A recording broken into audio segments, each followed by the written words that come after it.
izina rya Yesu ingabire Roho Mutagatifu atanga yitwa impuhwe.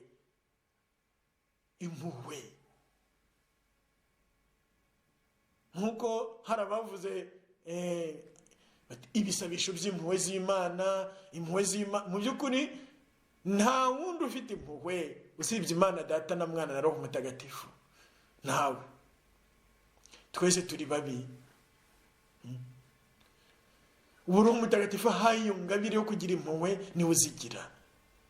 Nta muntu rero n'umwe ugira impuhwe uko Yesu Kristo azitwigisha kandi aziduha atabihawe. Kugira impuhwe, kugira umutima w'impuhwe, atari nk'izabihehe. Izabihehe twese turazifite. Kureba umuntu nyine ubabaye ugashaka kwitwa ngo uramufasha ariko mu by'ukuri ushaka kumufata.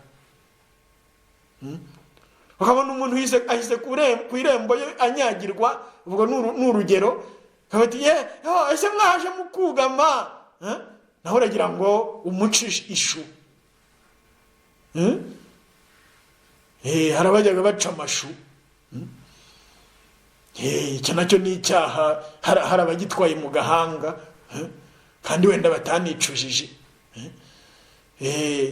Ibyo ngibyo nuko umuntu nyine wamugiriye impuhwe ariko se zihe. Undi impuhwe zabihehe, umurozi nyine, abandi bagiye mu misa we ntiyajyayo, ahubwo nyine kuko atuye ku nzira arategura nyine uburozi bwe. Nuko mbona yarahahise, arananiwe nyuma y'urugendo, abakora urugendo rurerure bajya mu misa. Nuko ageze ku irembo, nawe yicaye ku irembo agatangira akamwenyura. Yewe ese muranyura ku rugora? Nuko se buriya batajyaga nsuhuza, mama impuhwe azikuye hera ariko ari ku cyumweru cyangwa se kuri Pasika. Nuko nawe rero nuko ukinjirayo, akaba yabuteguye nyine, amaze iminsi yarabutariye. Nuko akaba arabukugaburiye. Impuhwe zabihehe, ako kana kamanjiriwe kadafite wakarihira amashuri, karimo karapfunda imitwe yaho gashoboye hose. Nuko bihehe iti karibu, tayo mashuri nzayakurihira, kamurihira umwaka 1, 2, 3, 4. Nuko bihe kikagera ariko se biteko ndeba umaze gukura. Nuko umwana nyine akaba mushoye mu busambanyi, akaba aramwishe uwitwa ko yakabaye se, agahinduka nka ya sekurume. Umbabarira iryo jambo, ariko biteye agahinda nyine. Ibyo ni ibintu bibaho kenshi muri iyi si y'abasahuzi, isi itagira impuhwe. Kubona umuntu ubabaye, aho kugira ngo umufashe, ahubwo ugashaka kumurya n'utwo yari afite. Uwo mukobwa nyine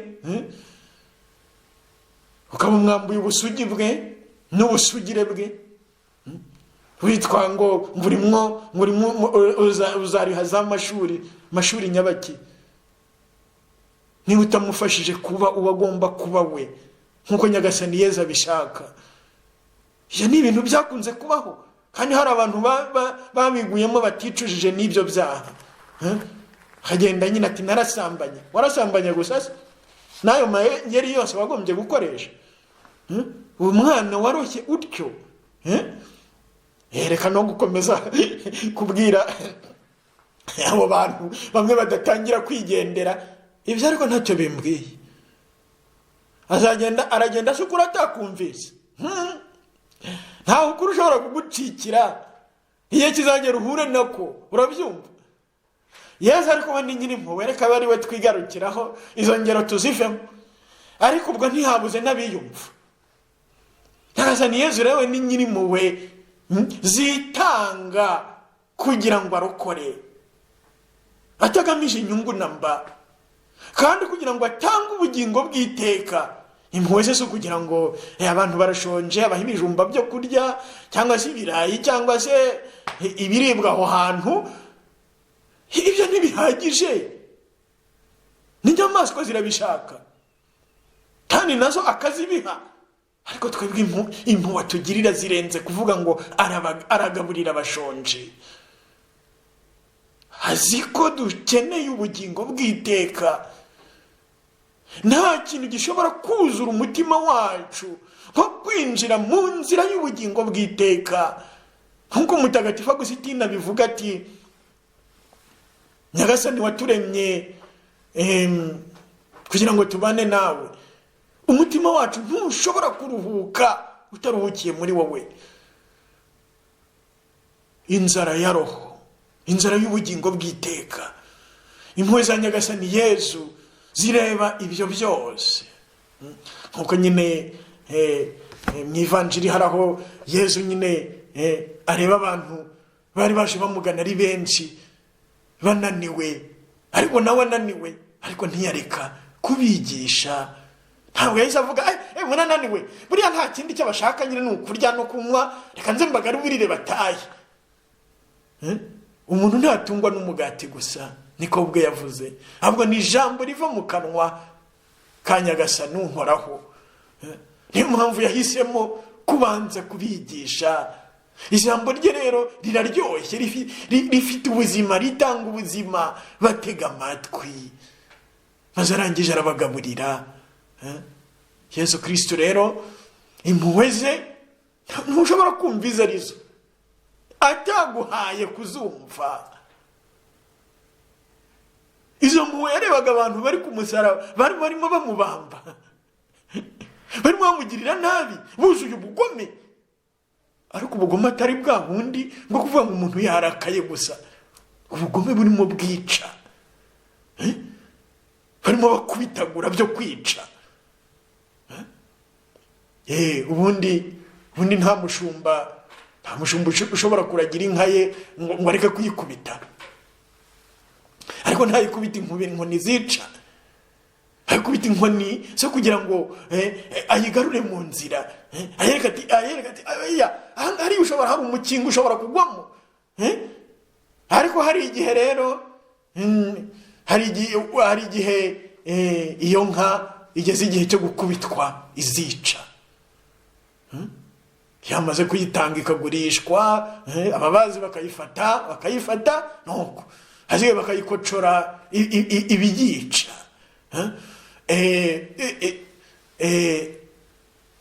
Aho ngaho ndagira ngo nerekane mbese ko hari inkoni n'inkoni, hari uburakari n'uburakari. Umuntu urakaye byo kwica, urakaye byo kwica. Hari n'undi urakaye gusa byo kwivumbura ati sinzongera kumukorera iki n'iki, sinzongera kumukorera iki n'iki. Ati ajye nki, arakaye byo kwica. Abo rero bo ba Yesu bari barakaye byo kwica. Cyangwa ngo ndamutuka yengo ndamubashwe, kandi barimo bica, nta kibi yabakoreye. Ariko Yesu Kristo abareba n'impuhwe. Nibwo muri Luka 23:3-4 abwiye se ati dawe bababarire kuko batazi icyo bakora. Bababarire kuko batazi icyo bakora. Izo mpuhwe ninde ushobora kuzitunga usibye uwo Yesu yazihaye? Nta nubwo dushobora kuzumva. Umuntu yazumva ate? Nyamara izo mpuhwe zibaho iyo Yesu aziguhaye. Ni ingabire ya Roho Mutagatifu kugira impuhwe nk'izo, kugirira neza abagizi ba nabi, gukunda abagome. Atari abagome bagomeye Abashinwa, abagome bagomeye Abayapani, bagaterayo bombe atomike muri 1995, cyangwa se abagome baguye hejuru y'abandi bakoresheje indege ibyo bya kamikaze. Abagome bashatse kuguca ijosi, cyangwa se abaguhushije abagome se bakwiciye abawe, atari abawe bo mu muryango mugari, ahubwo iruhande rwawe. Bakwiciye umugore cyangwa se bakwicira umugabo, bakwicira umwana se. Abagome, abagome bicanyi. Ninde washobora kugira impuhwe, kugira uwo muntu atari uwo Yesu azihaye? Izo mpuhwe nta handi ziba usibye mu mutima wa Yesu. Nta n'ahandi ziba usibye muri Kiliziya Gatolika ntagatifu ishingiye ku ntumwa n'abandi bose bemera Yesu atari ukubeshya beshya. Izo mpuhwe rero ni iza Yesu bwe. Yesu nyine mpuhwe uzagatura muri uwo mutima, uwo muntu akamuha iyo ngabire, akamurema bundi bushya, aho icyaha cyari cyaramuramye inguma kikamuremaza, maze nawe kikamugira igikoresho cyacyo. Amenyo ye kikayakancanga, amaso ye kikayakanura, maze kikamugira mubi koko, kigahindura izina rye, kigahindura isura ye, kikamuhindanya. Yesu nyiri impuhwe yahingutse arohagira, uwo muntu akamurema bundi bushya. Iyo ni ingabire ya Roho Mutagatifu yitwa impuhwe. Ku munsi wa Pentekosti intumwa zarayisenderejwe. Pawulo intumwa mutagatifu nawe igihe ahuriye na Yesu arayimusendereza, ku buryo nyine abantu babagiriraga nabi bakabagirira nabi, bo bagataha bisekera babasabira. Igihe cy'ubugome bw'ingeri zose cyari cyararangiye kuri bo, bari barahawe ingabire y'impuhwe. Roho Mutagatifu ashobora gusa gutanga, nta muntu ushobora kuyiha. Ku munsi wa Pentekosti barayisenderezwa. Nawe uyu munsi Yesu arashaka kuyigusendereza, maze ngo ureke guhora wijujuta ukubita urutoki ku rundi uri muri horo ubusa. Ibyo ntaho bishobora kukugeza, kabone kandi naho wakwihorera, ukica abo wagombaga kwica, nawe bakwiciye ugakora iki? Umutima wawe ntabwo uzaruhuka, uzagenda uba mubi kurushaho. Uzamera nka cya gisiga cy'urwara kigenda kimena inda. Amaraso y'abo bantu azakugenda hejuru akubuza amahoro. Amaraso y'umuntu ahora asakuriza mu mutima w'umuntu wese wayamennye. Iyo ngira ibyo bimenye, ninde se ujya sinzira yaramenye amaraso yadahuye na Yesu ngo amukoreshe urugendo rwo gukizwa? Ninde? Ntawe uzababazi. Niyo mpamvu umuntu wese ushaka kubaho mu mahoro agomba kwinjira muri Yesu Kristo, akakira iyo ngabire y'impuhwe. Yesu niwe wenyine ushobora gukora ibyo ku bwa Roho we Mutagatifu. Iyo yitwa ingabire y'impuhwe, iyo umuntu rero nawe azigiriwe arongera akabaho. Umunyabyaha wari warahabye kubera ubugome bwe. Mu by'ukuri ubugome bwawe mbere yo kugira uwo bugirira nabi, ni wowe kwa mbere bubanza gukocagura. Niyo mpamvu umuntu iyo yakiriye impuhwe, ntabwo ari ukuvuga ngo agiye kugirira neza abo bantu yagiriraga nabi, ububi bwarabukize nabo bagiye kuruhuka inabi ye. Umuntu wa mbere uruhuka iyo nabi ni nyiri nabi nyirizina. Nkuko nakunze kubivuga nti, iyo umuntu arakaye agacira, acira abanzi be, amacandwe agwa hehe? Iyo yagerageje ntamugweho, akenshi amugwaho ubwe. Niyo atamuguyeho agwa mu nzu ye, agwa mu cyumba cye. Urumva rero, reka tuvuge ko ari igisasu wari woherereje abo bantu, ni wowe kibanje kwica. Urabyumva? Niyo mpamvu umuntu wese wakiriye impuhwe za Yesu abaho. Umuntu wese wakiriye impuhwe za Yesu abaho kandi akabeshaho abandi. Nkuko nyine Yezu Kristo bamutubwira mu byakozwe n'intumwa umutwe wa 10 umurongo wa 34 gukomeza bati yanyuze hose agira neza. Umuntu wese uhuye na Yezu akamuha ingabire y'impuhwe aherukiraho kugira nabi. Abamugiriye nabi akabareba ku bundi buryo, kuko amaso ye yarahindutse, ururimi rwarahindutse, umutima we warahindutse. Yambaye impuhwe, atamirije impuhwe za Yezu. Iyo ngabire rero itanga ubuzima, ibeshaho.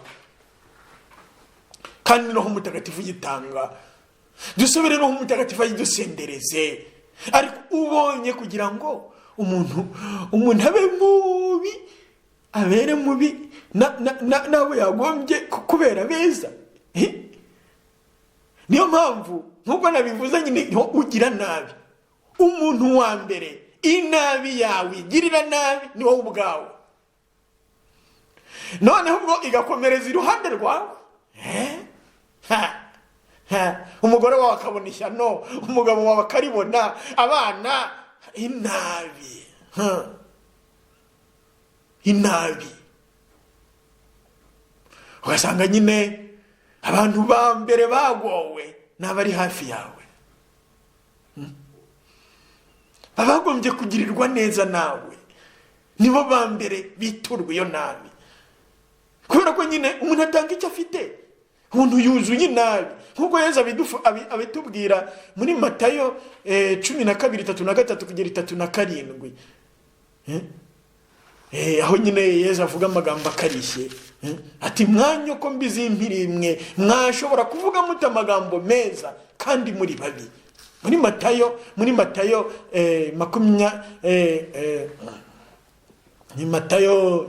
12:3 kugera 3-7. Ayo magambo iyo umuntu rero yuzuye nabi arayitanga byanze bikunze. Ndetse ahubwo hari igihe usanga ku bantu nyine bafite inabi baba beza hanze, iwabo bakaba babi mu rugo iwabo. Kubera iki? Ni bya bindi navuze, inabi hera hafi ikahigaragariza kurushaho.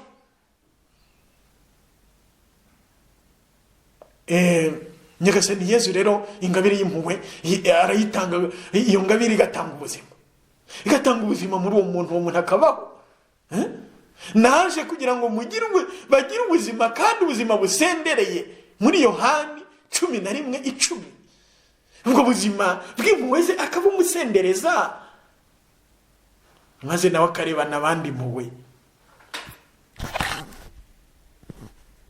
Reka rero dusome aho Yezu Kristo agaragaza impuhwe.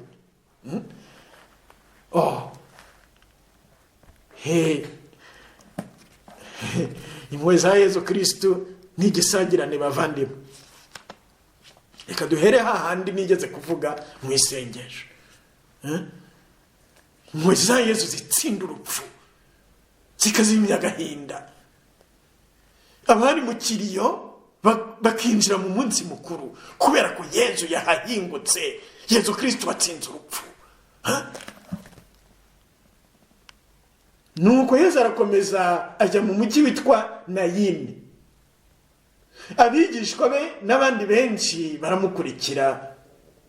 Ngo agere hafi y'irembo ry'umujyi, ahura n'abahetse umurambo bajya guhamba umuhungu w'ikirege. Nyina akaba yari umupfakazi. Kandi abantu benshi bo muri uwo mujyi bari bamuherekeje.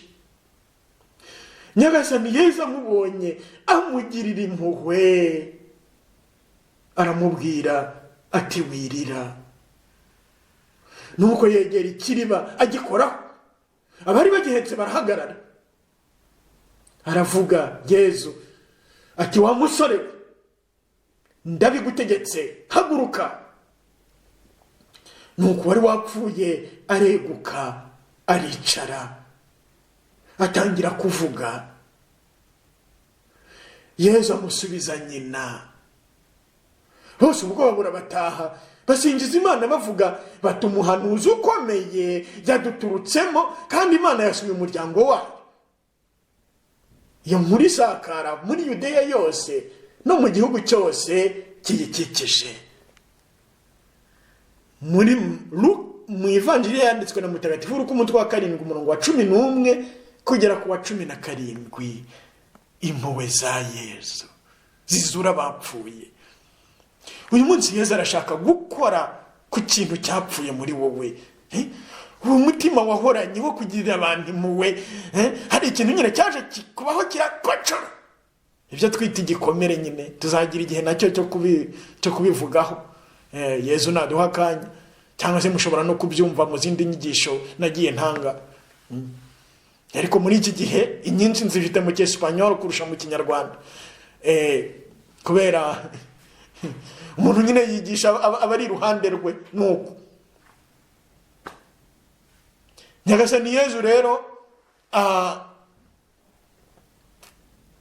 arakiza, adukiza urupfu. Hari ibintu byapfuye muri wowe.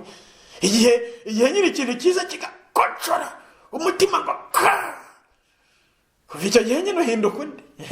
Abajyaga bakubona useka uti bazongere, njyewe nsekera bariya, ninaseka nzaseka n'imbereka. Ntoko ubundi nyine Yesu arashobora kukuzura kongera ugaseka by'ukuri. Cyangwa iyo kintu kiraza kirakocora tindizwa n'iki, hari n'abatarabonye, ya marira nyine ararangira. Ayo marira arangirana n'ibyo twavuze byo kugira impuhwe. Irarangira nyine ukareba umuntu ubabaye ugatambuka nk'igiti. Nangwa wenda n'igiti uwo muntu ashobora kujya kugwa akacyegamira cyangwa se kikamugamisha mu gicucu izuba ryari rimumereye nabi, ariko wowe washwe n'ibyo ashwe, ahubwo urengeje igiti. Yesu ashobora gukoraho ubuzima bukagaruka akakuzura. Timhoraho Yesu.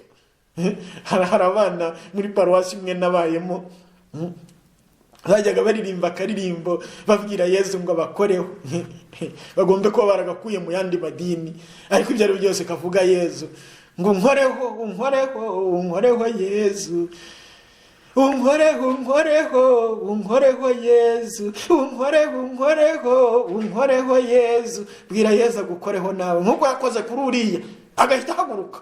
Musore ndabigutegetse haguruka. Iyo Yesu ahingutse ibintu birahinduka.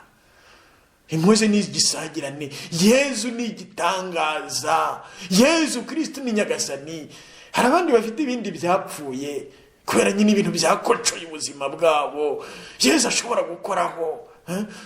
Kuva icyo gihe sinsinzira, mwa n'ibinini sinsinzire, ibitotsi byarapfuye. Yesu akoreho maze genda usinzire. Kano kanyu natangira usinzira ibitotsi utari wayigeze usinzira. None byagendekeye bite? Ubwo inaha baravuga ngo ni ugusinzira nk'igiti, nk'umuhirima, usinzira nk'umuhirima. Yesu nyine akozeho. Hari abandi bafite ibindi byapfuye Yesu ashobora gukoraho. Umuntu nyine wafashwe ku ngufu, icyitwa umugabo cyose bigahita birangira. Imbere y'abagabo bagahinduka igiti nawe, cyangwa se ahubwo icyuma. Yesu ashobora gukora, agakora muri aho ibiganza ugakira, ubuzima bukagaruka, umuhamagara wawe ukagaruka, kumva ko nawe ukeneye kuba wabana n'umugabo, ukeneye kubaka urugo kandi ubishoboye, atari ukwiyahura ku mugabo. None se ko abantu bose bagomba gushaka, ndumva nta bindimo ariko nyine ngomba gushaka. Hari n'abameze gutyo, nabo ngabo nabo Yesu ashobora gukoraho. N'uwo musaraba wikoreye imyaka n'imyaka, nyine bari bubatse urugo rutabarimo, kubera ko ubwo buzima bwo kubaka urugo, mwumve neza iyo mvugo, batabwifitemo.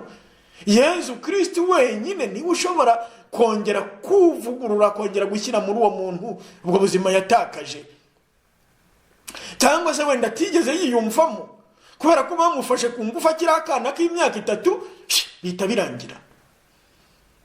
Yesu Kristo ashobora kuzura ibyo byose.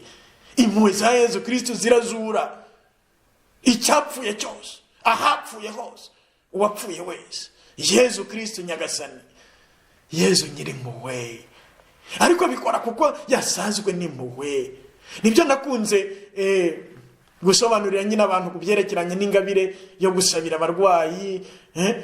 Ntushobora ijyana no kuba wagize impuhwe.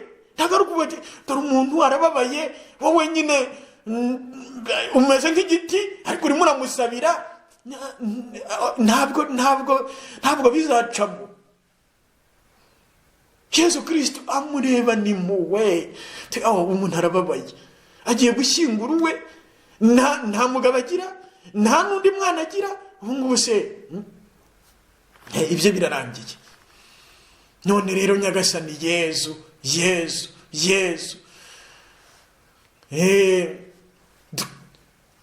twigishe kugira impuhwe nk'izawe Yesu. Izo mpuhwe rero zituma nyine umuntu isengesho rye rishobora kuba umuyoboro utanga impuhwe za Yesu, kubera ko ntawe ufite mu ntoki ze, nkuko nabivuze, izo mpuhwe zituruka kuri Data na Mwana na Roho Mutagatifu, ni iza Yesu. Noneho iryo sengesho ryacu rikaba umuyoboro wo kwegereza abandi izo mpuhwe. Ntabifitemo ububasha bwo gukora ku muntu ngo amuhagurutse yapfuye. Yesu Kristo ubwe niwe ushobora kunyuza muri ibyo biganza by'uwo muntu ubasha bwe bukiza uwo muntu agahaguruka. Ariko se niba uwo muntu adafitiye impuhwe uwo muntu wapfushije ni iki? Urumva ko bidashoboka. Ergo ibyo bigomba kumvikana mu izina rya nyagasani Yesu. Impuhwe rero za Yesu Kristo nagatangaza. Ahandi dushobora kumva impuhwe za Yesu Kristo ni hariya nyine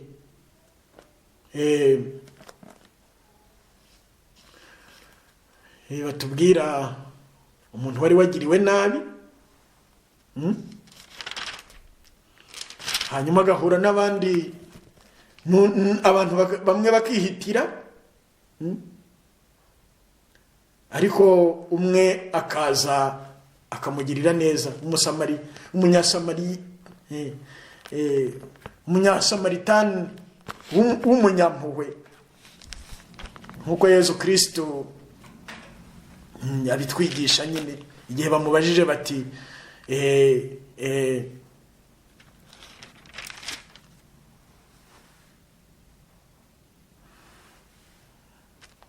ninde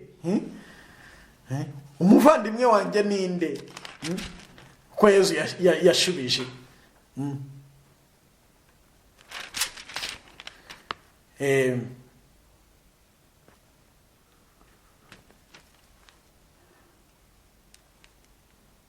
tuzi twese iyo vanjiri uko Yesu nyine yakijije, atanga urugero rw'umunyasamariya w'umunyampuhwe wabonye umuntu wakubiswe byo gupfa, akamujyana iwe, hanyuma akamushyira ku ndogobe ye, akamugirira neza.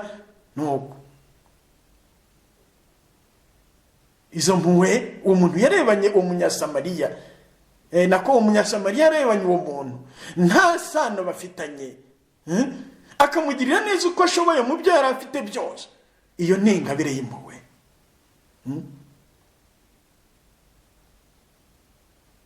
Iyo ngabire y'impuhwe rero Yesu arayitanga kandi akayiha abayimusabye ku buryo bwihariye.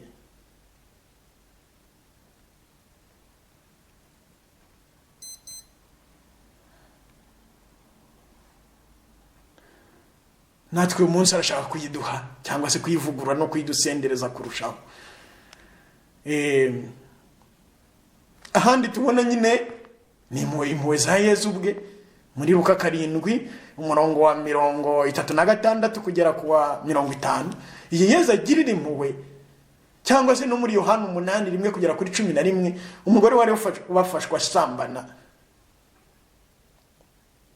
aho wari wafashwe asambana muri Yohana 8 kugera kuri 11. Naho wari uje nyine gusaba Yezu imbabazi yarihabara muri Luka 7. Ukuntu abo bombi Yezu yabakiranye impuhwe, atitaye ku byaha byabo, ahubwo agashaka uburyo yakiza roho yabo.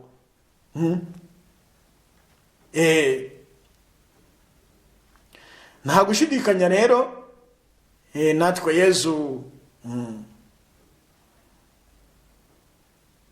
araduhamagarira kugenza gutyo.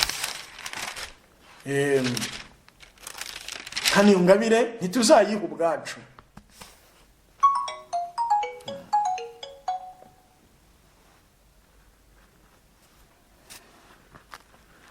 Umunyasamariya w'impuhwe turabisanga muri Luka 10 umurongo wa 25 kugera ku wa 37.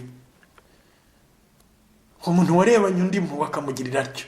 Ahandi nanone muri Matayo 25:31 kugera 46 Yezu atubwira nari ndwaye muransura, nari imfungwa muransura, nari nambaye ubusa muranyambika, nari umushonje umuntu icyo ndya. Kureba umuntu ubabaye, ukamureba n'amaso ya Yezu Kristo, ukamufasha uko Yezu Kristo yamufasha. Turabona nanone impuhwe za Yezu Kristo muri Mariko 6, hahandi nigeze kuvuga agaburira abashonje. Ariko mbere yo kubagaburira arabanza arabigisha, abahumura amaso, kugira ngo bataza kwibwira ko ifunguro bahaye ari iryo kurangirira hano ku isi, ntabwo arizo kubinjiza mu bugingo bw'iteka. Ubwo buntu abagiriye ari bwo kugira ngo bubafungurire amarembo y'ubugingo buhoraho. Muri Mariko 6:30 kugera kuri 34.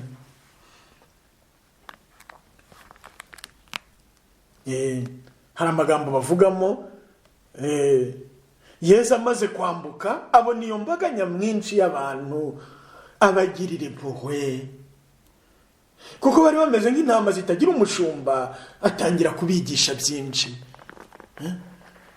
Impuhwe rero za Yezu Kristo ntizo kuduhugura no kuduhumura, ntabwo ari zo kuduhuma amaso. Iyo ngabire rero Yezu Kristo ayiduhe. Ntabwo dushobora kuvuga impuhwe za Yezu Kristo ngo tuzirangize, kuko Yezu Kristo ari ubwe impuhwe za Data. Reka duhanga amaso Yezu nyiri impuhwe, Yezu Kristo impuhwe, maze duse nawe, kuko nyine bitubwira muri Matayo 11:28 kugera kuri 30. Nimundebereho mfite umutima utuza kandi woroshya, muzagira amahoro mu mitima yanyu. Urakoze Yezu nyiri impuhwe, Yezu impuhwe za Data. Singizwa Yezu Kristo wadupfiriye ukazuka. Umutima utagira inenge wa Bikira Mariya uturengere uturwaneho mu izina rya Yezu.